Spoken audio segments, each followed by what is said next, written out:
Le samedi 15 avril 2017 reste une date mémorable pour le peuple bétibé d'Éthiopie, sorti comme un seul homme pour accueillir M. Aboubakary Cissé, DGA des impôts de Côte d'Ivoire, conseiller économique et social, à l'occasion de sa visite privée chez Sa Majesté Abakwaba Mbanji II, roi des Bétibés. Il était accompagné d'une forte délégation d'environ 100 personnalités et cadres venus pour la circonstance lui manifester son attachement. D'emblée, le chef de cabinet de Sa Majesté a souhaité le mot de bienvenue aux illustres invités. Aussi a-t-il fait savoir que Sa Majesté offrait une visite sur des sites historiques ainsi qu'une croisière sur les îles et Otilé. Chers invités, chers nanas, représentants des différents villages du royaume, au nom de Sa Majesté Abakwaba Mbanji II, je voudrais prendre la parole pour dire encore Akwaba. Soyez les bienvenus. En Bétibé, on dit Ndramiti. Akwaba. Sa Majesté a bien voulu adresser cette invitation à M. le Directeur général adjoint afin de sceller la fraternité entre les peuples, mais aussi entre les personnalités de ce pays et la chefferie traditionnelle. Vous savez que cette chefferie est de plus en plus organisée, il y a une loi qui existe, et donc elle fait partie de notre constitution. Et c'est en cela, au regard de tout ceci, que M. le Directeur général adjoint accorde cette primauté, cette importance à la chefferie traditionnelle. Après cette session, Sa Majesté vous offre une croisière, juste une visite d'abord des sites, quelques sites au niveau du village, notamment la première école de Côte d'Ivoire. Vous indiquera où a été créée la première école en Côte d'Ivoire, où a été créée la première plantation de café en Côte d'Ivoire,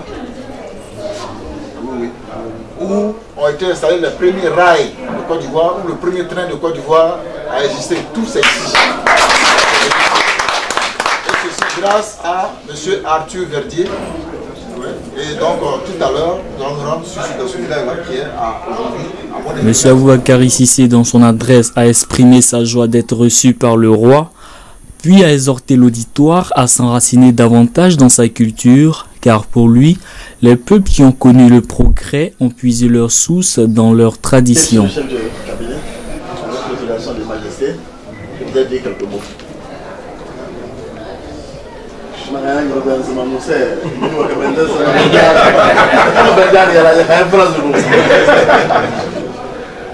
Alors je voudrais vraiment remercier à mon nom personnel et au nom de toute la délégation, remercier Sa Majesté de nous donner l'opportunité de revenir ici à Éthiopie.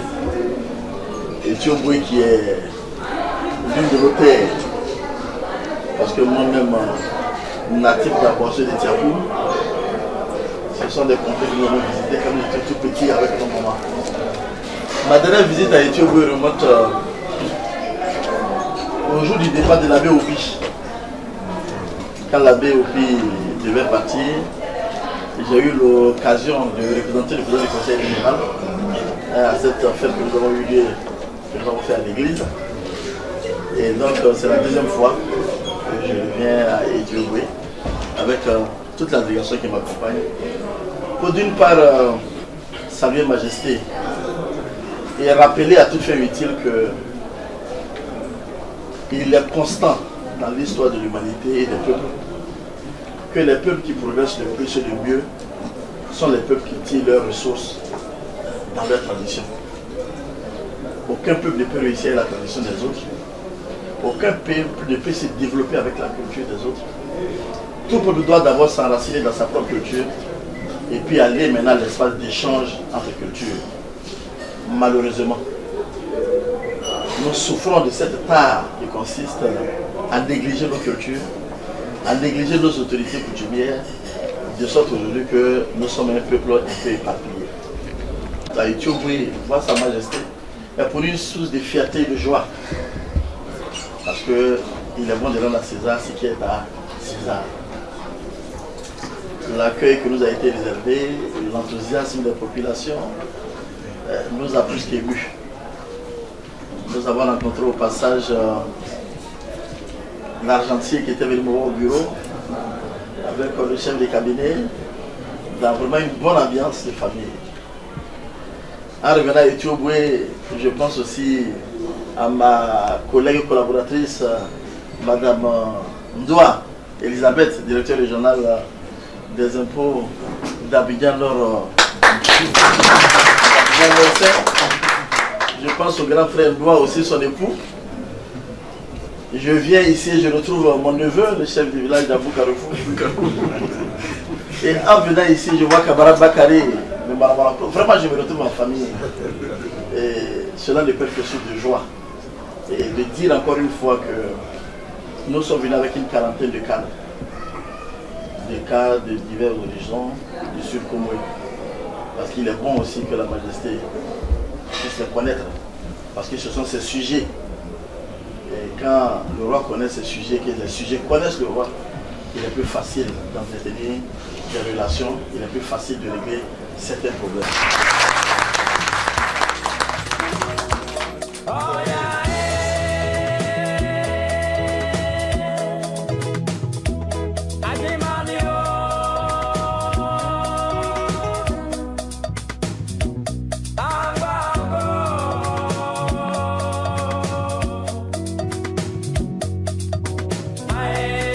Le cap est mis tout d'abord sur Elima, où l'on a visité plusieurs sites historiques vieux de plus d'un siècle.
Enfin, un tour en bateau pour contempler les merveilleuses îles et Otilé, inscrites au patrimoine mondial de l'UNESCO. Cette visite qui avait pour but la célébration de la fraternité entre les peuples et surtout entre les cadres de la région et la chefferie traditionnelle s'inscrit fortement dans la vision du chef de l'État qui vise à promouvoir depuis ces dernières années la chefferie traditionnelle. Je suis fier du DG des impôts d'IA. Je l'ai dit que cette fête du Pâques a été belle parce que la majesté, notre roi Amadi II, a invité tout le monde, sinon tout le monde, les chefs traditionnels des villages de Tibet, ils sont tous venus pour accueillir le DG des impôts. Nous sommes fiers, je suis fier surtout. Je suis ici depuis le matin à 10 h. C'est ce que moi je pense, c'est ce que ça doit se passer parce que c'est comme ça. On ne peut pas les divergences, les querelles, tout cela, on doit laisser tomber. Il faudrait qu'on soit ensemble. Dans le village, la Côte d'Ivoire et surtout la Côte d'Ivoire moderne. C'est ce que nous on pense. Il faudrait que tout le monde change. Il n'y aura pas la paix. La paix, uniquement la paix, c'est ce que le président nous a enseigné. L'ex-président Houphouët Boigny nous a enseigné. C'est ce que moi je veux. Donc je suis très content de recevoir tout le monde avec notre roi Bétibé Angwandji II. C'est ce que je veux vous dire. Nous avons été très heureux d'être aujourd'hui avec le président Boussissé et l'invité du roi de Dioboy. C'est vraiment la première fois que j'arrive dans cette partie du Sud Comoé. c'est une zone très riche au plan culturel. Nous avons ce matin, après les échanges avec le roi, visité la première école de la Côte d'Ivoire.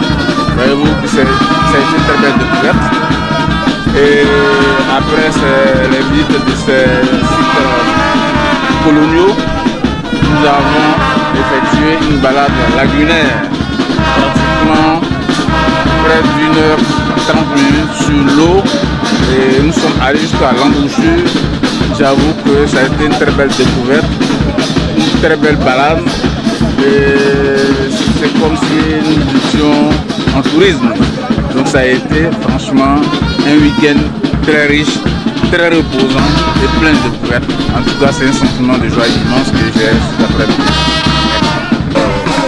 Le roi des Bétibé, Nana, nous a fait l'honneur de nous recevoir à l'audience ce jour pour échanger avec le réseau des cadres républicains et une forte délégation de ce réseau-là avec à sa tête Aboubakari Sissé, le faveur du Sambi, sommes venus présenter nos civilités au roi, les féliciter et ça a été une très grande rencontre.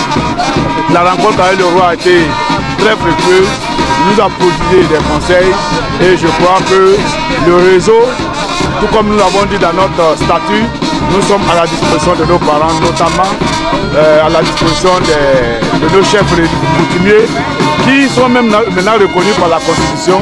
Il est dit que le réseau des cadres est un bras séculier pour le développement des villes, notamment la ville de Touboué et le royaume de Bétibé.